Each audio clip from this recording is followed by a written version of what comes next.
Hi, I'm Ed Sperling. I'm the editorial director of Low Power High Performance Engineering. I'm here with Marianne White of Synopsys, who is the marketing director for the Galaxy Implementation Platform.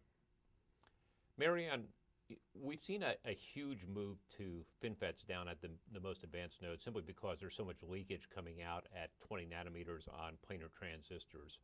What sort of problems is that causing in terms of design? What do you have to watch out for? At Synopsys, our goal is to try to make FinFET adoption transparent to the user so that everything from Metal 1 and above pretty much remains the same in terms of design methodology. It's everything in the background that's actually different, where we have to engage early with the foundries in terms of development of the FinFET process itself, but all of that is more or less taken care of. There are some changes which happened at 20 nanometer, such as double patterning in the place and route and extraction products that we had to take care of. Also with our IC validator product that we needed to make sure could do some routing corrections in the presence of double patterning technology. When you think about FinFETs, though, it's a 3D structure. This is not just a simple design like we used to be doing for many process nodes with planar transistors, right? So with the 3D effects come new things. So we had to update our extraction tools to make sure that we can handle all the different capacitance. So I think you've probably also heard that capacitance is an issue with the FinFET process. And so we also have to update and make sure that our place and route engines can handle and make the most efficient route possible to try to reduce those type of effects. You know, when you think about 3D transistors on a very dense piece of silicon, there's a difference in the temperature as well when you're starting at the bottom of the FinFET and moving up to the top, right? This is almost the equivalent of where we're starting to go with some of the 3D stacking. But there are some differences in the process itself.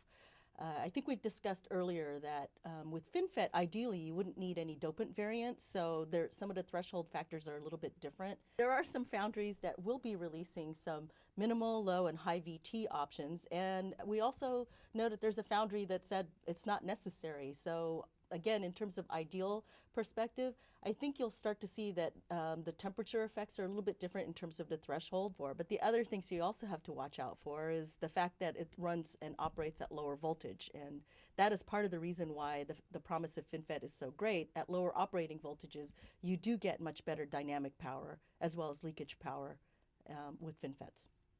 With FinFETs, we also get another effect which we hadn't counted on because we all thought EUV lithography would be here. We have to deal with double patterning, and probably at the most advanced nodes, which will be the next ones after that, we'll have to deal with multi-patterning, triple, quadruple patterning.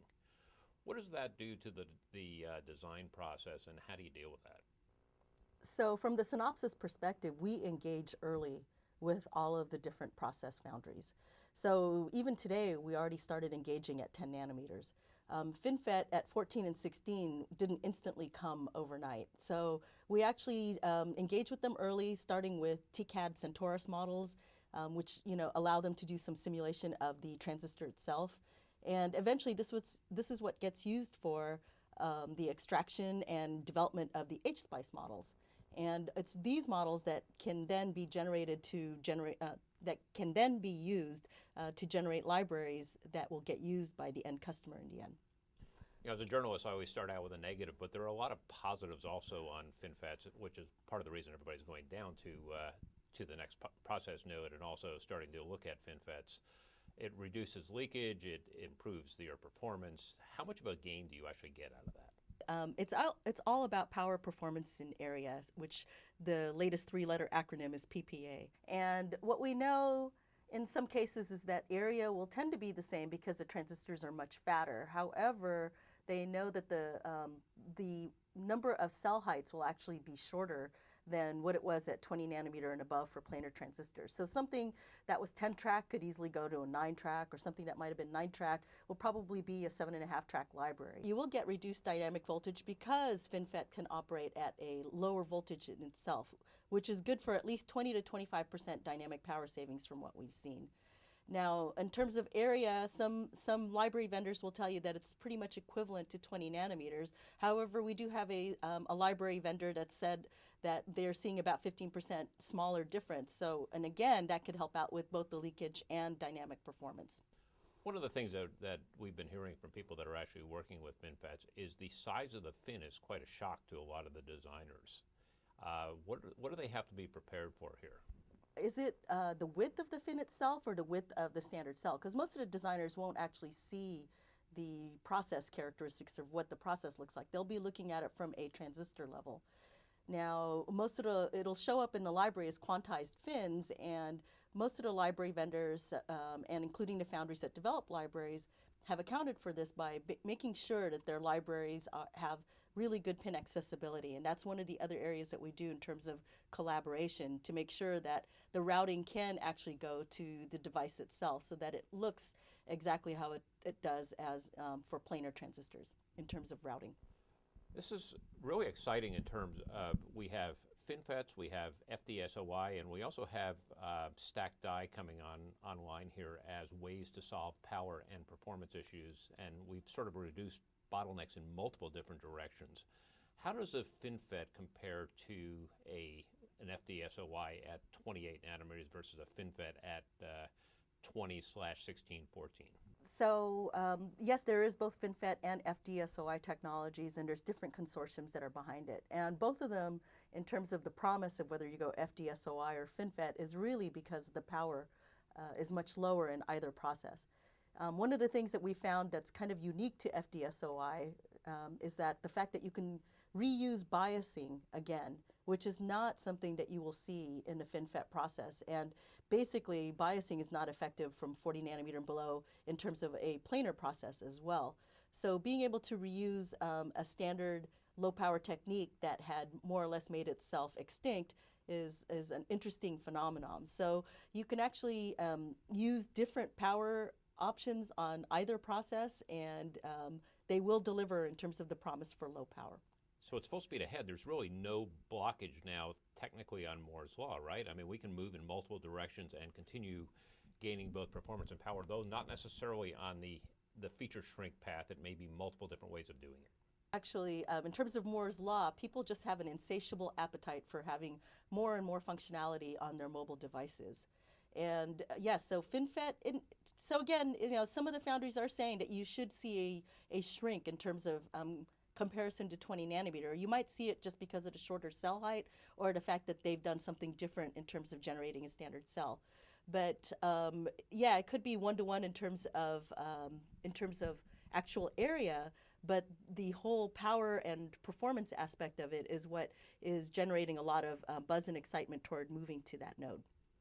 From your perspective, seeing all these different technologies, what do you see as the potential problem points going forward that we have to solve as an industry?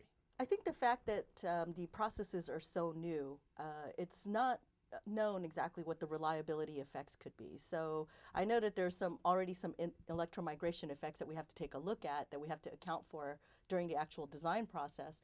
But the fact that it's with processes, you never know what reliability aspects could be. Now, at least with Synopsys, because we have been dealing with FinFET for so long, we know that we have thousands of devices out there that have already been made in a FinFET process. So we can derive some of that experience into these more advanced FinFET type geometry. One of the other things that's happened in the industry is there's been a big push into more commercialized IP. The amount of content that's commercially developed is rising probably in excess of 50% right now. How will that be affected by the move to FinFETs? Is all the IP actually work there as well? Yeah, there's a lot of commercial IP vendors out there that do processors and also, like in terms of standard cell. That's part of what the ecosystem is all about, that many of these test chips that you've seen that have gone out on FinFET test chips have been taking some of these very popular IPs, such as ARM processors, and making sure that they can work on the FinFET process. And of course, there has to be some standard cell library that would allow the IP to be implemented into actual standard cells. And all of that is part of what is going on to the test chip. So we gain knowledge on understanding what actually happens with the IP, in addition to understanding what are the characteristics of the actual silicon on the FinFET process itself. So looking out at chip design going forward, are you more optimistic or less optimistic than you were several years ago? I didn't realize that we were less optimistic, but we are definitely very optimistic, and we do believe that the promise of FinFET will deliver everything that we have seen so far, and the fact that many of our top leading customers are actively engaging in moving towards FinFET is something that we hadn't seen with any other advanced geometry node. The adoption is moving fast, and there is definitely a lot of interest out there. We recently held a webinar with Samsung and Synopsys that had thousands of registrants, and it just goes to show you how interesting this technology is to many designers out there. Marianne White, thank you very much for your time. Thank you, Ed. It's been a pleasure.